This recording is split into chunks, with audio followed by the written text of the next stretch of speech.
ദൈവത്തെ ദർശിച്ചവരാണ് വിശുദ്ധർ. ആ വിശുദ്ധരോടൊപ്പം മാലാഖമാരുമായി സ്വർഗീയ ആനന്ദത്തിൽ ആയിരിക്കുന്ന ഞങ്ങളുടെ വാത്സല്യനിധിയായ അമ്മ ത്രേസ്യാളിൻ്റെയും പ്രിയ സഹോദരങ്ങളായ മണിദാസിൻ്റെയും ബ്രൈറ്റിൻ്റെയും പാവന സ്മരണയ്ക്ക് മുൻപിൽ ബ്രൈറ്റ് ഗ്രൂപ്പ് ഓഫ് അക്കാഡമീസ് പ്രാർത്ഥനാപൂർവം സമർപ്പിക്കുന്നു ഇന്നത്തെ വിശുദ്ധർ. അവതരണം അനിൽ കുഴിഞ്ഞകാല. ആശയം മുത്തയ്യൻ ആൻഡ് സെലിൻ പ്രിയ. സംവിധാനം സ്റ്റെനി ആൻഡ് സ്റ്റെനിച്ച്. ഇന്നേ ദിവസം തിരുസഭ മാതൃകയായി നൽകിയ വിശുദ്ധരെ അനുകരിച്ച് പ്രാർത്ഥനയോടെ ആ പാത പിന്തുടരുന്ന നിങ്ങൾക്കേവർക്കും കർത്താവിൻ്റെ തിരുമുഖം ദർശിക്കാൻ കഴിയട്ടെ എന്ന പ്രാർത്ഥനയോടെ ഞാൻ നിങ്ങളുടെ സ്വന്തം ജസ്റ്റിൻ. ഇന്ന് ജനുവരി 23, വിശുദ്ധ ഇൽഡെഫോൺസിൻ്റെ തിരുനാൾ.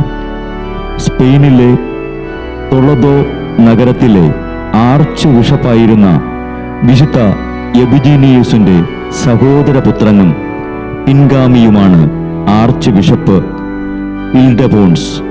പിതാവിൻ്റെ എതിർപ്പ് അവഗണിച്ച് ഇൽഡെഫോൺസ് ആഗ്ലി ആശ്രമത്തിൽ ചേർന്നു. ഒരു സന്യാസിയായിരിക്കുമ്പോൾ തന്നെ കന്യാസ്ത്രീകൾക്കായി ഒരു മഠം സ്ഥാപിച്ചു. ടൊളദോയിൽ 553 655 നടന്ന സൂനകദോസിൽ ആഗ്ലി ആശ്രമത്തിൻ്റെ ആബട്ടായി ഒപ്പിട്ടിരിക്കുന്ന ഇൽഡെഫോൺസിനെ 657 ആർച്ച് ബിഷപ്പായി 9 കൊല്ലം ആ സ്ഥാനം വഹിക്കുകയും ചെയ്തു. സ്പാനിഷ് ഗ്രന്ഥകാരന്മാരിൽ അതിപ്രശസ്തനാണ് ഇൽഡെഫോൺസ്. കന്യകാമറിയത്തിൻ്റെ നിത്യ കന്യകാത്വത്തെ പറ്റിയുള്ള അദ്ദേഹത്തിൻ്റെ പ്രതിപാദനം എത്രയും വിശിഷ്ടമായിരുന്നതിനാൽ ദൈവമാതാവ് അദ്ദേഹത്തെ ഈ ലോകത്ത് വച്ച് തന്നെ അനുഗ്രഹിച്ചതായി പല സംഭവങ്ങളിലും ജീവചരിത്രകാരന്മാർ രേഖപ്പെടുത്തിയിരിക്കുന്നു. ദൈവമാതാവിനോടുള്ള ഭക്തിയിൽ വിശുദ്ധ ഡെൽഫോൺസിനെ പോലെ നമുക്കും മരിയ ഭക്തിയിൽ മുഴുകി എളിമയിലും വിനയത്തിലും പരസ്നേഹ പ്രവൃത്തികൾ വഴി നിത്യസ്വർഗരാജ്യം സ്വന്തമാക്കാം.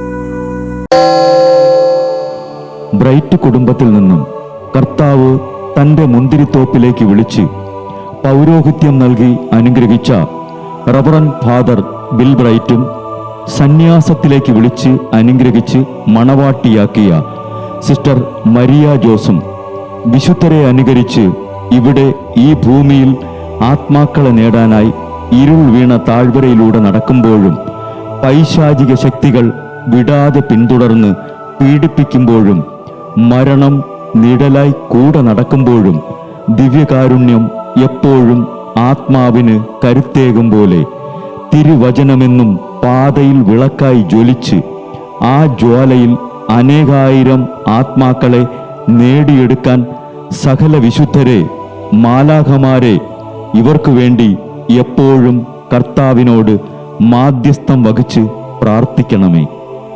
അനുദിന വിശുദ്ധർ നടന്ന വഴിയെ നടക്കുന്ന ഇവർക്ക് പിന്നാലെ കൽപ്പനകൾ പാലിച്ച് കരുത്തോടെ നടക്കുന്ന ഞങ്ങളും ഞങ്ങളുടെ പ്രിയപ്പെട്ടവർക്ക് അരികിലെത്തി നിത്യസൗഭാഗ്യം പങ്കിടാൻ അനുഗ്രഹമരുളണമെന്ന് കർത്താവേ അങ്ങയോട് ഞങ്ങൾ പ്രാർത്ഥിക്കുന്നു.